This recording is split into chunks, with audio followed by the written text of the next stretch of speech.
But the benefits to babies, and there are huge benefits to babies for this and mothers.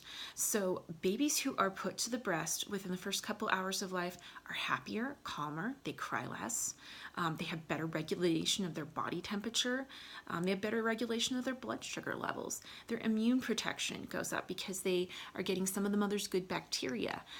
They have more stable heart and respiratory oxygen rates, and they're in general healthier. So this is an absolutely low-cost intervention that generally requires no special handling or equipment or anything, and yet it has all these benefits. It's just a huge benefit. Benefits to mothers, better bonding. It's not impossible at all to bond with your baby after, if you have to be separated from your baby for medical reasons or whatnot after birth. Not impossible, but it certainly makes it nicer. I can tell you from experience that when because my oldest was born at a birthing center, I was able to have him at the breast and establish breastfeeding early, and it did actually help very much. Even with him being in the NICU, breastfeeding did go more smoothly for a NICU experience. But it wasn't that uninterrupted sort of a thing because we were getting him ready to transfer to a hospital. With my second two, when I didn't have any hospital transfers or anything, it was definitely an easier bonding, and it was much more blissful to just have my baby there and be able to just enjoy that new little baby. So the bonding it is a nice benefit. You also gain greater confidence from caring for your baby, because you're there right from the beginning. It's not somebody else isn't coming and swooping in and taking him away and, doing this and that to him. You're there with him right away. You're the mom.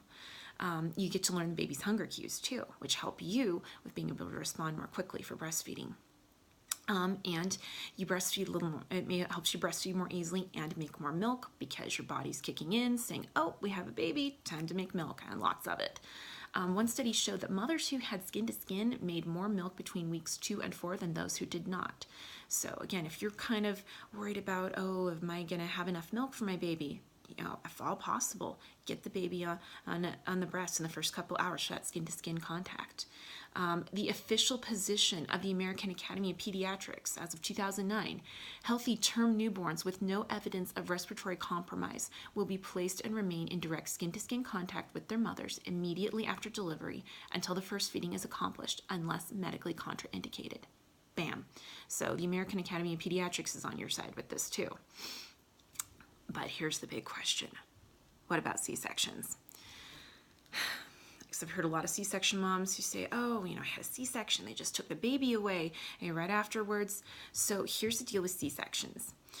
Healthy babies and mothers who experience a cesarean delivery derive the same benefits from skin-to-skin contact and early feeding as mothers and babies who deliver vaginally.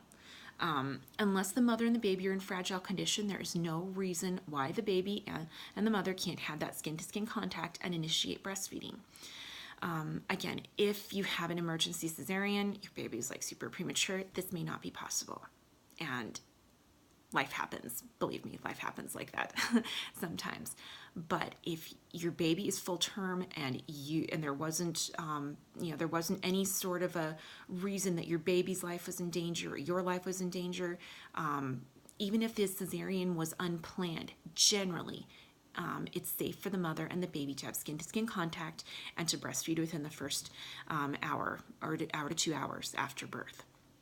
The problem isn't the moms and babies generally, it's the hospitals. Most hospitals just don't do that. They're not knowledgeable about it, they're not prepared for it. And so most of the time you'll have to really plan ahead or push for it in an emergency, and then it still may not happen. Make sure that all the staff will be at the birth, understand the importance of skin-to-skin contact, and the best way you can do this is simply to select a hospital that does this as their default mode. Because if you're trying to fight the hospital's default mode, you're probably gonna lose.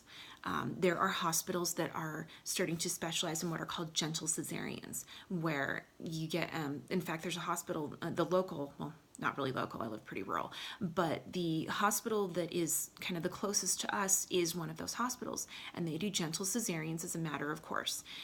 You can ask for it, and they will after the baby comes out, after they take the baby out, they'll put the baby on the breast, and kind of while they're sewing up the mother and whatnot, the baby is able to start working on nursing. You know, they're able to root, to kind of suckle and go through those instinctive behaviors to initiate breastfeeding. And again, it makes breastfeeding so much easier, and it makes it makes that experience of a cesarean that much more beautiful and pleasant and sacred for the family too. So start asking around, look around at your hospitals in your area. If you are concerned, if you think a C-section might be something that you're going to need, or you know you're going to need one, try to find a hospital that does gentle cesareans, because they will be much more supportive of this. So keep that in mind as you are planning, that all babies, generally all babies, unless there's a medical emergency, all babies are going to benefit from the early breastfeeding, and you as a mother are going to benefit too.